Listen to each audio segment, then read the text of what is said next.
Is this the end of Guardiola? When I hear conversations and discussions about Man City and whether he's burnt out, he's washed out, he doesn't know what he's doing anymore, or whether he's just hitting a bit of a slump, when is he going to get out of the slump? If you look at the games, so 17 games into the season, they are 7 points below where they were last season. Well, that's obviously really bad. So what I decided to do is have a look a little bit deeper at some of the numbers, and 2017 they were 15 points higher in the league than when they were in 2019. So you would think, well, that's really bad, they're not doing well. No, 2017 was a really good season, and 2019 was still a really good season, but there was 15 points difference, and nothing was said, I think because of the relative position of all of the other teams in the league. Man City at the moment, yes, are 7 points down from last year, and yes, it is their lowest point score in like a decade at this time of the season, but they are quite a way down in the table, and they've had multiple back-to-back struggles, and this collection, this small little time frame, is what people are worried about, rather than the macro, bigger timescale, which brings in the question, what makes an effective coach? Is an effective coach about winning every single game? Is an effective coach having a good win-loss ratio over a season, over 6 months, over 10 years as a manager for a club? Is an effective coach just about the results and outcomes? Is it about the development of players? Is it about bringing new players through? I would imagine some clubs bring new players through, so the first season they're not too worried about results, and then the next season they do. Is Guardiola in that stage? Guardiola has won the league, I think, 4 years in a row. That's a lot. He's won 6 out of 7 seasons, I believe, something like that. I will have the stats confirmed here, but he's won a lot. Where's the development? Where's the new blood? Where's the fresh blood? Where's the time to help development for coach development? Where is that for the players? I'm not so sure there has been, which, if we think about the Olympics, the Olympic 4-year Olympic cycle, many of the Olympic athletes that go to the Olympics, they train, they build up for 4 years, potentially longer than that. They hit the Olympics, they do this amazing thing, and then they get what's called the Olympic blues. And essentially, it's depression. They get depressed because of this huge build-up to this massive peak, and then they drop off. Football teams have 1 year. They have 1 season. This big build-up, and then that's the end of the season. They take a break, and then they start again. Now, Man City have been on this huge build-up for a decade, basically, with Guardiola. And I'm wondering, are we seeing some kind of Olympic blues effect with City? Potentially, because they have done things that no one else has managed to do.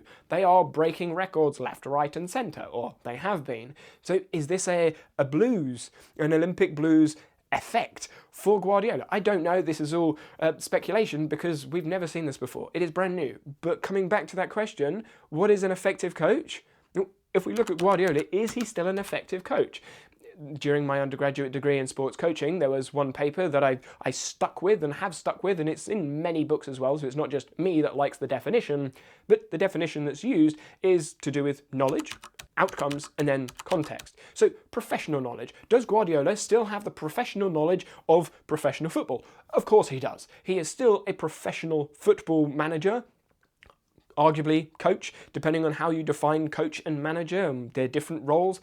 Different clubs will have different roles and different ways we approach behaviours inside of clubs, but he still has the professional knowledge and tactical understanding to help the players.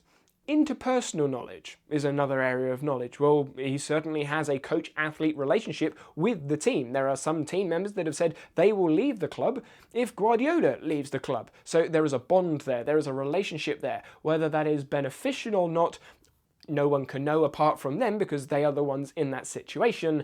And then there is the intrapersonal or intro-personal knowledge, where Guardiola is looking at himself and internally reflecting. And having seen many of the interviews, I would say Guardiola still has a lot of that knowledge. It's not something you lose in a matter of 5 or 6 weeks, but it certainly brings up the question, for me, as to whether Guardiola has a coach themselves, because coaches have coaches because we are all learners, so all learners can do with coaches. Does he work with a sports psychologist? Does he work with another performance coach or a high-level coach? Does he have conversations about reflective practice and what's going on? I don't know the answers to this, but from the outside, it looks like he has knowledge in spades.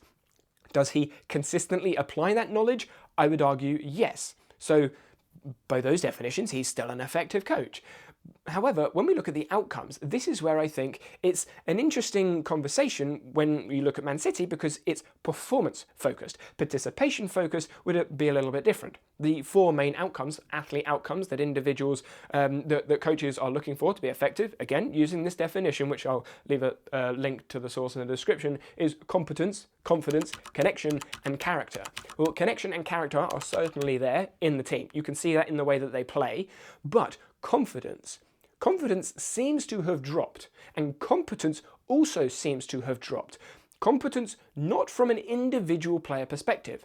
At the professional level, at most levels, skill development is high up. They are highly competent individuals, but when working as a group, as a team, together, that competence could lack, especially if, in the professional game, you are changing tactics, changing positions, changing the way that you interact with other players. Guardiola, for those unfamiliar, has changed a lot about his teams over the years to make it less predictable. And at the beginning of the season, he has typically challenged a lot of players to play in different positions. It's done well. Maybe this season he changed it a bit too much. So the competence of the athletes is lower. Therefore, the confidence may be decreased. And because the results aren't going the right way, the confidence is decreasing even more. Does that make Guardiola an ineffective coach because the athlete outcomes are lower? Not necessarily, because it depends on, again, where we measure. Are we measuring these 5 weeks, or are we measuring the entire season, or 6 months? This is something that the board, I imagine, is going to consider. Where do we draw that line and say, okay, you've now run out of time, the competence and confidence of the players is not high enough to get the outcomes that we want on the pitch, i.e. winning and getting the points, now we're going to change it. Changing a coach on that, again, is at the professional level, which relates to the context. There are essentially 4 areas or contexts that we've got coaches in. So participation at the younger years, they're giving it a go, they're sampling different sports. Participation as adults is more recreational. Then we move to performance at the younger years, where they're specialising. They're looking to develop their understanding of the game and maybe focus in on 1 or 2 sports rather than sampling various sports. And then we get to where Guardiola is, which is the performance for older adolescents and adults. And this is where they are continually developing. They are investing years into their performance. And the investment years is where you're planning, you're tweaking small things, whether that's tactics or integrate behaviours. And with that, being an effective coach, there isn't really an objective metric apart from the outset performance goals, which is obviously win, score lots of goals. However, does that mean that you're not effective if you don't hit those things? Some people may say no, because you're developing newer players. You're developing players in a different way to play in a different way. As players age, like De Bruyne is someone I'm thinking about at the moment, they are getting older, they are struggling with injuries and back pain. They are learning to develop to play in a different way. Does that mean that Guardiola is an ineffective coach?